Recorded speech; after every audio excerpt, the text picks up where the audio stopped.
1663 साल उजाडले तेव्हा पुणे शहर हे स्वराज्याचे नाही तर मुघलांचे लष्करी ठाणे बनले होते. दख्खनचा सुभेदार शाहिस्तेखान याने तब्बल 1 लाखाची फौज घेऊन पुण्यावर कब्जा मिळवला होता. वेढा घालण्याची पद्धत इतकी कडक होती की पुण्यात हवा सुद्धा त्याच्या परवानगीशिवाय शिरू शकणार नव्हती.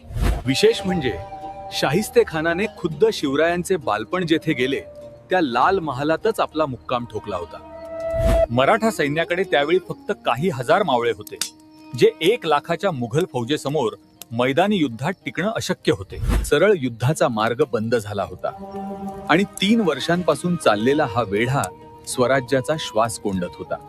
शाहिस्तेखान केवळ जमिनीवर कब्जा करत नव्हता, तर तो मराठ्यांचे मनोधैर्य खचवण्याचा प्रयत्न करत होता.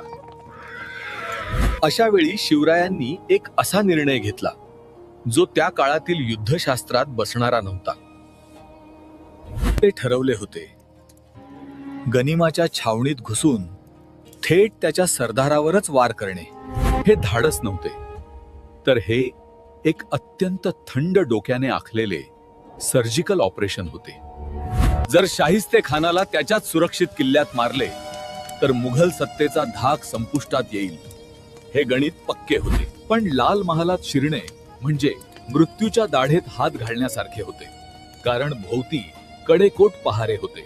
मराठ्यांकडे तोफा नव्हत्या, पण त्यांच्याकडे अशी एक गोष्ट होती जिचा अंदाज मुघलांना नव्हता. ती गोष्ट म्हणजे स्वतःच्या जमिनीचे आणि भूगोलचे अचूक ज्ञान. आता प्रश्न फक्त ताकदीचा नव्हता, तर प्रश्न होता बुद्धीचा आणि नियोजनाचा. कोणतीही मोहीम आखण्यापूर्वी गुप्तहेरांचे जाळे सक्रिय करण्यात आले.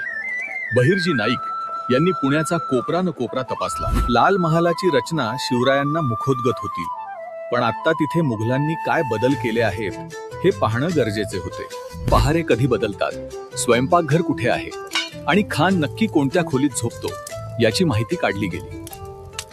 महिन्याभराच्या रेकीनंतर एक त्रुटी लक्षात आली. रमजानचा महिना सुरू असल्याने रात्रीच्या वेळी थोडी शिथिलता असते. तसेच एप्रिल महिन्यात लग्न सराईचे दिवस असल्याने पुण्यात रात्री उशिरापर्यंत वरातींची वर्दळ असे. मुघल सैनिकांना या वरातींच्या आवाजाची आणि गर्दीची सवय झाली होती. हीच सवय मराठ्यांचे हत्यार बनणार होती. शत्रूची मानसिक स्थिती आणि त्याच्या सवयींचा अभ्यास करणे हे गनिमी काव्याचं पहिले सूत्र आहे. पुण्यात शिरण्याचे मार्ग आणि काम फत्ते झाल्यावर निष्ठून जाण्याचे मार्ग आधीच निश्चित केले गेले. मोहिमेसाठी हजारो सैनिकांची गरज नव्हती.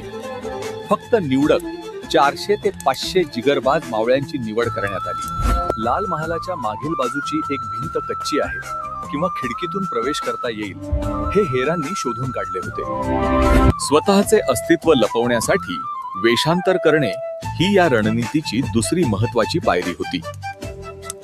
शत्रू गाफील कधी असतो याचे टायमिंग साधणं म्हणजे अर्धी लढाई जिंकण्यासारखे असते.